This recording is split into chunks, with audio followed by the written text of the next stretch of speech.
Ballari banner ಬಡಿದಾಟಕ್ಕೆ Valmiki twist ಅನ್ನ ನೀಡಲಾಗ್ತಾ ಇದೆ. ಕೈ ಜಾರುತ್ತಿದ್ದ ಸಮುದಾಯ ರಕ್ಷಿಸಿಕೊಳ್ಳಲು ಪುತ್ಥಳಿ ರಾಜಕೀಯ ಇದೀಗ. ಬಳ್ಳಾರಿ ಬ್ಯಾನರ್ ಬಡಿದಾಟದಲ್ಲಿ ದಿನಕ್ಕೊಂದು ತಿರುವು ಪಡೆದುಕೊಳ್ತಾ ಇದೆ.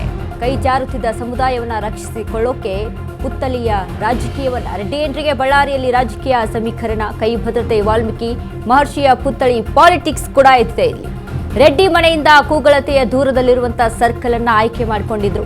ವಾಲ್ಮೀಕಿ ಪುತ್ಥಳಿ ಅನಾವರಣಕ್ಕೆ ಮುನ್ನ ಬ್ಯಾನರ್ ಗಲಾಟೆ ಆಗಿರುವಂತದ್ದು. ಬಳ್ಳಾರಿ ಬ್ಯಾನರ್ ಬಡಿದಾಟಕ್ಕೆ ವಾಲ್ಮೀಕಿ ಟ್ವಿಸ್ಟ್ ಸಿಕ್ಕಿದೆ. ಕೈ ಜಾರುತ್ತಿದ್ದ ಸಮುದಾಯ ರಕ್ಷಿಸಿಕೊಳ್ಳಲು ಪುತ್ಥಳಿ ರಾಜಕೀಯವನ್ನ ತಂದೊಡ್ಡಿದ್ದಾರೆ. ರೆಡ್ಡಿ ಎಂಟ್ರಿಗೆ ಬಳ್ಳಾರಿಯಲ್ಲಿ ರಾಜಕೀಯ ಸಮೀಕರಣ ಬದಲು ಕೈ ಭದ್ರತೆ, ವಾಲ್ಮೀಕಿ ಮಹರ್ಷಿಯ ಪುತ್ಥಳಿ ಪಾಲಿಟಿಕ್ಸ್ ಕೂಡ. ರೆಡ್ಡಿ ಮನೆಯಿಂದ ಕೂಗಳತೆಯ ದೂರದಲ್ಲಿರುವಂತಹ ಸರ್ಕಲ್ ಅನ್ನ ಆಯ್ಕೆ ಮಾಡಿಕೊಂಡಿದ್ದಾರೆ. ಇನ್ನು ವಾಲ್ಮೀಕಿ ಪುತ್ಥಳಿ ಅನಾವರಣ ಆಗಬೇಕು, ಅದಕ್ಕಿಂತ ಒಂದು ದಿನದ ಮುಂಚೆ ಗಲಾಟೆಯಾಗಿದೆ. ವಾಲ್ಮೀಕಿ ಪುತ್ಥಳಿ ರಾಜಕೀಯ ಅಲ್ಲಿ ನೋಡ್ತಾ ಇದ್ದೀವಿ ನಾವು. ಯಾಕಂದ್ರೆ ದಿಢೀರಂತ ವಾಲ್ಮೀಕಿಯ ಪುತ್ಥಳಿ ಅನಾವರಣಕ್ಕೆ ಅಂತ ಅಲ್ಲಿ ಪೋಸ್ಟರ್ ಅನ್ನ ಅಂಟಿಸೋಕೆ ರೆಡಿ ಆಗ್ತಾರೆ.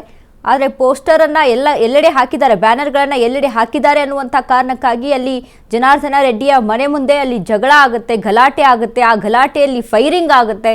ಫೈರಿಂಗ್ ಅಲ್ಲಿ ಓರ್ವ ಸಾವನ್ನಪ್ತಾನೆ ಕೈ ಕಾರ್ಯಕರ್ತ ಅಂತ ನೋಡಿದ್ರೆ, ಅಂದ್ರೆ ಚಿಕ್ಕ ವಿಚಾರಕ್ಕೆ ಎದ್ದಂತ ಈ ಒಂದು ಗಲಭೆ ಒಂದು ಸಾವನ್ನ ಕಂಡು ಅಲ್ಲಿ ಶಾಂತವಾಗುತ್ತೆ ಅಂತ ಹೇಳಿದ್ರೆ ಅಲ್ಲಿ ಪ್ರೀ ಪ್ಲಾನಿಂಗ್ ಆಗಿ ಎಷ್ಟು ಮಟ್ಟಿಗೆ ನಡೆದಿತ್ತು ಅನ್ನುವಂಥದ್ದು ಒಂದು ಕಡೆ. ಆದರೆ ಇನ್ನೊಂದು ಕಡೆ ವಾಲ್ಮೀಕಿ ಪುತ್ಥಳಿಯ ರಾಜಕೀಯ ಕೂಡ ಅಲ್ಲಿ ನಡೆದಿದೆ ಅನ್ನುವಂಥದ್ದು ಮೇಲ್ನೋಟಕ್ಕೆ ಕಾಣಿಸ್ತಾ ಇದೆ. ಯಾಕಂದ್ರೆ ಈ ಹಿಂದೆ ಕೂಡ ವಾಲ್ಮೀಕಿ ಹಗರಣದ ಪ್ರಮುಖ ಆರೋಪಿಗಳಿಂದಲೇ ಪುತ್ಥಳಿ ರಾಜಕೀಯ ಕೂಡ ಶುರುವಾಗಿತ್ತು.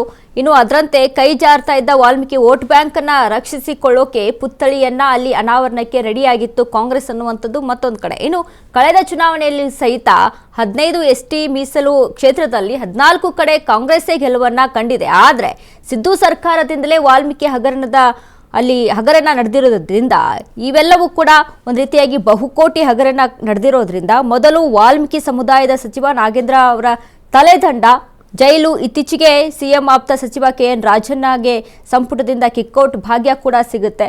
ಇದೆಲ್ಲವೂ ಕೂಡ ಒಂದು ರೀತಿಯಾಗಿ ಇಲ್ಲಿ ವಾಲ್ಮೀಕಿ ಅನಾವರಣ ವಿಚಾರಕ್ಕೆ ಆಗಿರುವಂತ ಜಗಳ ಅಂತ ಒಂದು ರೀತಿಯಾಗಿ ಇದನ್ನ ಬಿಂಬಿಸೋಕೆ ಮುಂದಾದ್ರೆ, ಇನ್ನು ರೆಡ್ಡಿ ಮನೆಯಿಂದ ಸ್ವಲ್ಪ ದೂರದಲ್ಲೇ ಒಂದು ಸರ್ಕಲ್ನಲ್ಲಿ ಒಂದು ಪುತ್ಥಳಿಯನ್ನ ಅನಾವರಣಕ್ಕೆ ಮುಂದಾಗ್ತಾರೆ. ಬಳ್ಳಾರಿಯ ಬ್ಯಾನರ್ ಬಡಿದಾಟಕ್ಕೆ ಇದೀಗ ವಾಲ್ಮೀಕಿ ಟ್ವಿಸ್ಟ್ ಸಿಕ್ಕಿರುವಂಥದ್ದು. ಯಾಕಂದ್ರೆ ರೆಡ್ಡಿ ಮನೆಯಿಂದ ಒಂದಿಷ್ಟು ದೂರದಲ್ಲೇ ಒಂದು ಸರ್ಕಲ್ನಲ್ಲಿ ಈ ಒಂದು ಪುತ್ಥಳಿ ಅನಾವರಣಕ್ಕೆ ರೆಡಿ ಆಗುವಂಥದ್ದು. ಇನ್ನೇನು ಮಾರನೇ ದಿನ ಒಂದು ಪುತ್ಥಳಿ ಅನಾವರಣ ಆಗಬೇಕು, ಅದರ ಹಿಂದಿನ ದಿನ ಈ ಒಂದು ಅಲ್ಲಿ ಜಗಳ ನಡೆದಿರುವಂಥದ್ದು, ಅಂದ್ರೆ ಗಲಾಟೆ ಆಗಿರುವಂಥದ್ದು. ಈ ಗಲಾಟೆ ಒಂದು ಸಾವಿನಿಂದ, ಅಂದ್ರೆ ಒಂದು ಕಾರ್ಯಕರ್ತನನ್ನ ಬಲಿ ತೆಗೆದುಕೊಂಡು ಅಲ್ಲಿ ಶಾಂತವಾಗುತ್ತೆ. ಅಂದ್ರೆ ಒಂದು ಚಿಕ್ಕ ವಿಚಾರಕ್ಕೆ ಆರಂಭವಾದಂಥ ಜಗಳ ಎಷ್ಟರ ಮಟ್ಟಿಗೆ ಹೋಗಿ ತಲುಪುತ್ತೆ ಅನ್ನುವಂಥದ್ದು ಒಂದು ಕಡೆ. ಆದರೆ ಮತ್ತೊಂದು ಕಡೆ ಪ್ರೀ ಪ್ಲಾನ್ ಆಗಿತ್ತಾ ಅನ್ನುವಂಥ ವಿಚಾರ ಕೂಡ ಮತ್ತೊಂದು ಕಡೆ ಅಲ್ಲಿ ಕಾಣಿಸಿಗುತ್ತೆ. ಇನ್ನು ಒಂದು ಕಾಂಗ್ರೆಸ್ ವಿಚಾರದಲ್ಲಿ ನೋಡೋದಾದ್ರೆ, ಅಂದ್ರೆ ರಾಜಕೀಯ ವಿಚಾರದಲ್ಲಿ ನಾವು ಅಲ್ಲಿ ನೋಡೋದಾದ್ರೆ 15 ST ಕ್ಷೇತ್ರಗಳ ಪೈಕಿ 14 ಅಲ್ಲಿ ಕಾಂಗ್ರೆಸ್ಸೇ ಗೆದ್ದಿದ್ರು ಕೂಡ ಈ ಹಿಂದೆ ಕೂಡ ವಾಲ್ಮೀಕಿ ಹಗರಣದಲ್ಲಿ ಕಾಂಗ್ರೆಸ್ ಸರ್ಕಾರನೇ ಅಲ್ಲಿ, ಅಂದ್ರೆ ಕಾಂಗ್ರೆಸ್ ಸರ್ಕಾರದ ಹೆಸರು ಕೂಡ ಅಲ್ಲಿ ಕೇಳಿಬರುತ್ತೆ. ಅಲ್ಲಿ ನಾಗೇಂದ್ರ ಕೂಡ ತಲೆದಂಡ ಆಗುತ್ತೆ, ಇನ್ನು ಜೈಲು ಶಿಕ್ಷೆ ಕೂಡ ಆಗುತ್ತೆ. ಹೀಗೆಲ್ಲ ಆಗಿರೋದ್ರಿಂದ ಒಂದು ರೀತಿಯಾಗಿ ವಾಲ್ಮೀಕಿ ಓಟ್ಗಳನ್ನ ಪಡೆಯೋಕೆ ಇದನ್ನ ಮಾಡ್ಕೊಂಡಿದ್ರೆ, ವೋಟ್ ಬ್ಯಾಂಕ್ಗಾಗಿ ಈ ಒಂದು ನಿರ್ಧಾರವನ್ನು ತೆಗೆದುಕೊಂಡಿದ್ರು ಅನ್ನುವಂಥ ಪುತ್ಥಳಿ ಅನಾವರಣಕ್ಕೆ ಮುಂದಾಗಿದ್ರು ಅನ್ನುವಂಥದ್ದು ಒಂದು ಕಡೆ ಇಲ್ಲಿ ಕಾಣಸಿಗುತ್ತೆ.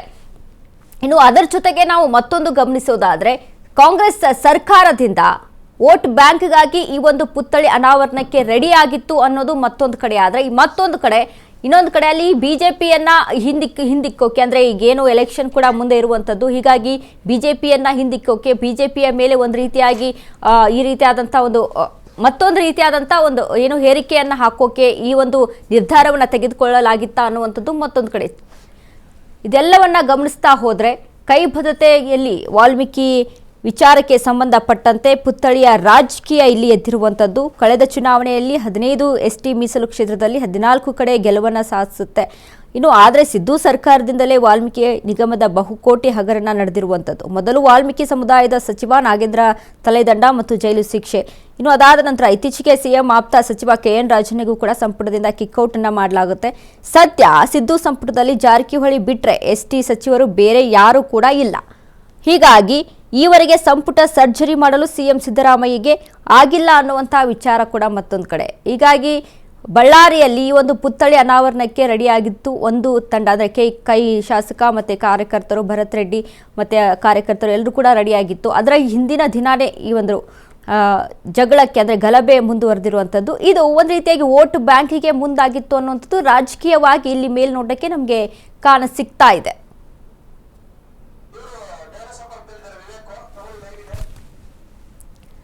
ಈ ಬಗ್ಗೆ ಹೆಚ್ಚಿನದಾಗಿ ಮಾತನಾಡೋದಕ್ಕೆ ನಮ್ಮ ಜೊತೆ ಸಂಪರ್ಕದಲ್ಲಿದ್ದಾರೆ ವಿವೇಕ್. ವಿವೇಕ್, ಇದೀಗ ಬಳ್ಳಾರಿಯ ಬ್ಯಾನರ್ ಬಡಿದಾಟ ಒಂದು ರಾಜಕೀಯವಾಗಿ ಅದು ಮುನ್ನುಗ್ತಾ ಇದೆ ಅನ್ನುವಂಥದ್ದು, ಇನ್ನೊಂದು ಪುತ್ಥಳಿ ಅನಾವರಣ ಏನಿದೆ ಇದು ರಾಜಕೀಯ ತಂತ್ರನ ಅನ್ನುವಂಥದ್ದು ಇಲ್ಲಿ ಮೇಲ್ನೋಟಕ್ಕೆ ಕಾಣಿಸ್ತಾ ಇದೆ. ಏನೆಲ್ಲ ಅಪ್ಡೇಟ್ಸ್ ಇದೆ ಈ ಬಗ್ಗೆ?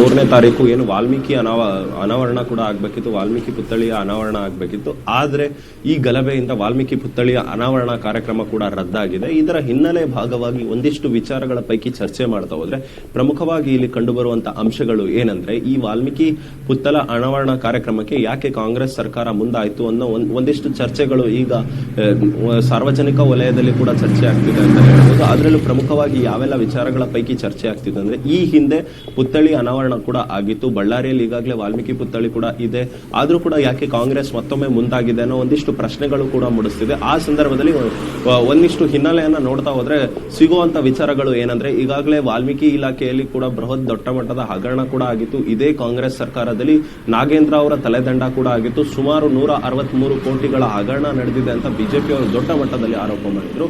ಸರ್ಕಾರವೇ ಉರುಳಿ ಹೋಗುವಂತ ಚಾನ್ಸಸ್ ಲೆವೆಲ್ ತನಕ ಬಂತು. ಆದ್ರೆ ನಾಗೇಂದ್ರ ಅವರ ತಲೆದಂಡ ಆಗುತ್ತೆ. ಅದಾದ ಬಳಿಕ ಆ ಹಣವನ್ನು ಕೂಡ ಆಂಧ್ರಕ್ಕೆ ಕಳಿಸಲಾಗಿದೆ, ಅಂದ್ರೆ ತೆಲಂಗಾಣಕ್ಕೂ ಕೂಡ ಕಳಿಸಲಾಗಿದೆ ಅನ್ನೋ ಒಂದಿಷ್ಟು ಹೈದರಾಬಾದ್ ಜೂಬ್ಲಿ ಹಿಲ್ಸ್ಗೂ ಕೂಡ ಹೋಗಿದೆ ಈ ಹಣ ಅನ್ನೋ ಒಂದಿಷ್ಟು ಆರೋಪಗಳು ಕೂಡ ಹೇಳಿ ಬಂದಿತ್ತು. ಆದ್ರೆ ಸದ್ಯದ ಮಟ್ಟಿಗೆ ಇಲ್ಲೂ ಕೂಡ ಅದು ಇಡಿ ಕೂಡ ಈಗಾಗಲೇ ಆ ಪ್ರಕರಣಕ್ಕೆ ಎಂಟ್ರಿ ಕೊಟ್ಟಿದೆ. ಅವರು ಕೂಡ ತನಿಖೆಯನ್ನು ನಡೆಸ್ತಿದ್ದಾರೆ, ಮನಿ ಲಾಂಡ್ರಿಂಗ್ ಕೇಸ್ ಎಲ್ಲೆಲ್ಲಿ ಮನಿ ಹೋಗಿದೆ ಅಂತ. ಆದ್ರೆ ಆ ಪ್ರಕರಣವನ್ನು ಹೊರತುಪಡಿಸಿ ಇನ್ನೊಂದು ಆಂಗಲ್ ಕೂಡ ನೋಡ್ತಾ ಹೋದ್ರೆ, ಈಗಾಗಲೇ ರಾಜಣ್ಣ ಅವರು ಕೂಡ ಎಸ್ಟಿ ಸಮುದಾಯದ ನಾಯಕರಾಗಿದ್ರು, ಅವರಿಗೂ ಕೂಡ ಅಷ್ಟೇ ಸಚಿವ ಸಂಪುಟದಿಂದ ವಜಾ ಮಾಡಲಾಗಿತ್ತು. ಒಂದಿಷ್ಟು ಹೇಳಿಕೆಗಳು ಬಹಿರಂಗವಾಗಿ ನೀಡಿದ್ರು ಅನ್ನೋ ಹೈಕಮಾಂಡ್ ಸೂಚನೆ ಮೇಲೆಗೆ ಅವರಿಗೂ ಕೂಡ ವಜಾ ಮಾಡಲಾಗಿತ್ತು.